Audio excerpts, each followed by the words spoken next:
Partout dans le monde, des centaines d'îles privées changent chaque année de propriétaire. De l'atoll du Pacifique aux rochers bretons, voici comment s'offrir un morceau de paradis le temps des vacances.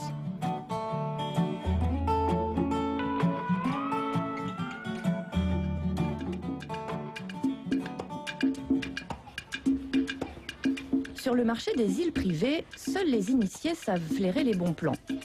Imaginez que vous achetiez une île, vous iriez voir Jacques, agent immobilier. C'est bien, t'es à l'heure, c'est magnifique. Et ça tombe bien, en ce moment, il en a quelques-unes en magasin, près de Tahiti. Là, on va voir un îlot assez particulier, parce que c'est un îlot qui est complètement sauvage.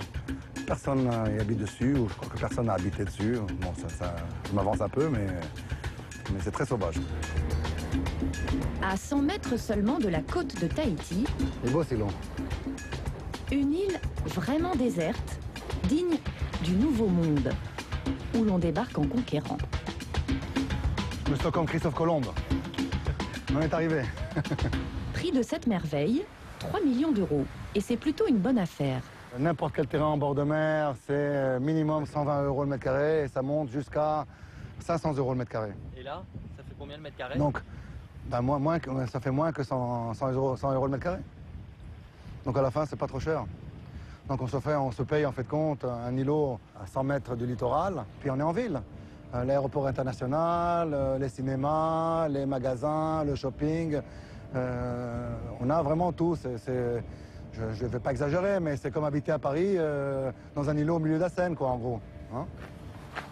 Il faut quand même un peu d'imagination, car pour l'heure, l'île est parfaitement vierge. Mais pour convaincre d'éventuels investisseurs, Jacques a sa philosophie personnelle. La vie sauvage, n'est-ce pas le luxe ultime? Ça, c'est du sable. À quoi va ressembler la Terre dans 30 ans? À quoi va ressembler la Terre dans 30 ans? Et tenir un petit morceau comme ça de paradis qui est à toi, qui est intouchable et qui est un peu loin de tout le monde, je crois que ça peut être une solution de repli un beau jour. Mais même au paradis, parfois les choses se gâtent. Le temps, par exemple. En cas de cyclone, le rêve peut même virer franchement en cauchemar. Après leur passage, il y a toujours quelques bonnes affaires à réaliser. Ce matin-là, Jacques a mis le cap sur Bora Bora pour visiter un nouveau motu à vendre.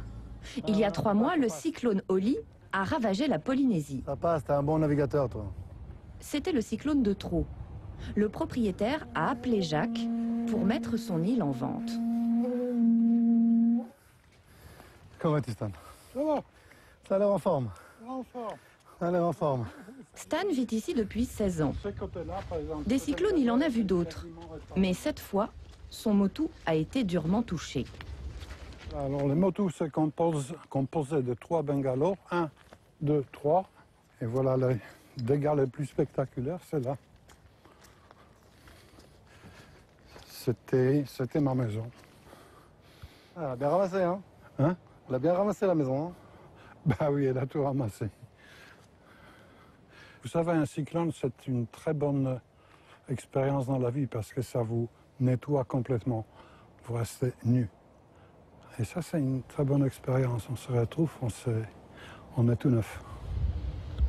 L'île est à vendre pour 1 million d'euros.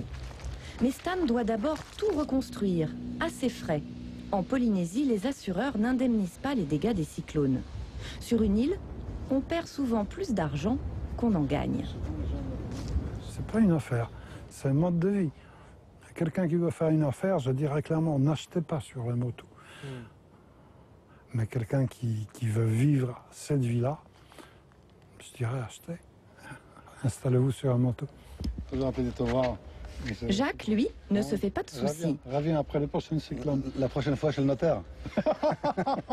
Il sait qu'il vendra sans problème le motu de Stan. Même avec quelques cyclones, une île privée sous les tropiques fera toujours rêver les apprentis Robinson.